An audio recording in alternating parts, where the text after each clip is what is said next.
what we do, we alleviate a lot of the stress and a lot of the figuring out of how to get your idea onto apparel, because we've done it thousands of times before. I deal with all sorts of customers, large clients, one being the Obama Foundation. Business owner Rockland Page demonstrating how he makes custom designed t-shirts for large and small clients. I am an artist, a storyteller, entrepreneur, and a risk taker. Page took a big career risk by quitting a stable full-time job with an engineering firm.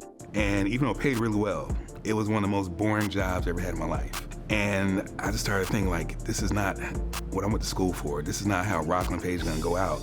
And I knew if I didn't do something for myself, I was gonna just wake up one day an old bitter man. These days, Page doesn't have time to get bored. He's too busy running his t-shirt business.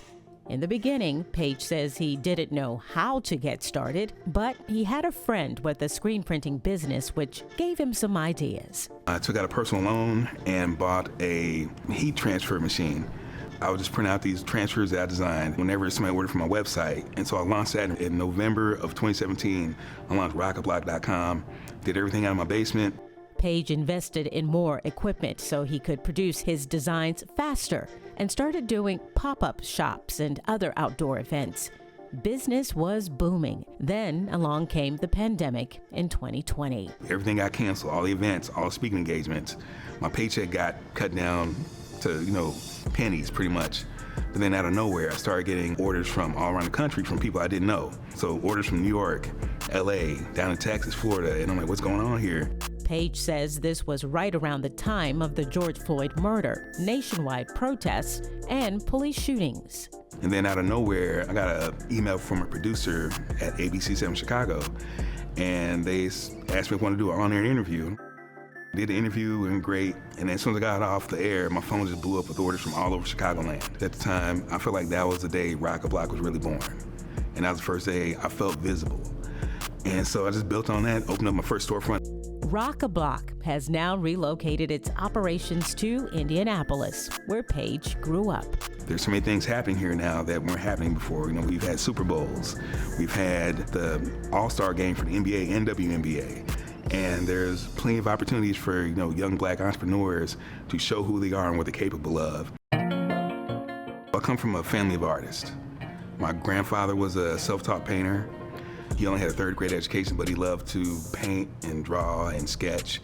And so he passed that down to my father, who used to do sculpture, my aunts and uncles who would draw and paint, and they would do things like family art shows and all sorts of things in the creative arts. And my great-grandfather was an inventor, and he actually had a patent for a flying car in 1945. So I just felt like it was my responsibility to my family to carry on this gift. And so I use ROCKaBLOCK as a vehicle to tell stories through apparel, through thoughtful design. So it's t-shirts, hoodies, enamel pins, accessories, stickers, anything that I can use to tell a story and convey a message that people can wear and take around with them. And we stand up for social justice, black culture, black history, hip hop, art, music, anything that can really point in the direction of our community.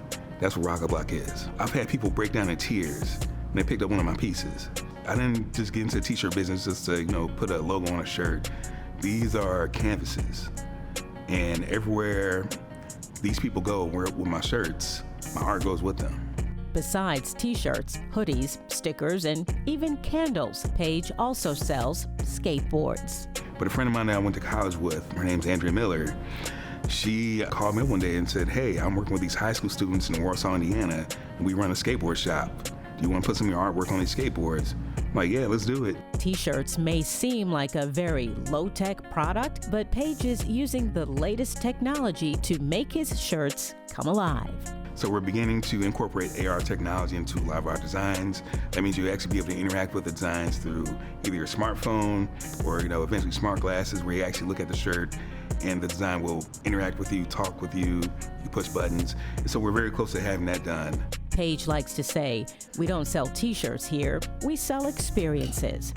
With that in mind, Page has opened up his store to live shows, comedy, small concerts, and something he calls story time. Story time is basically an open mic concept where people come in and get on the mic and tell a 5-minute story. And it can be about anything. Sometimes we have a theme night, and it's been picking up steam over the last several months that we've been doing it.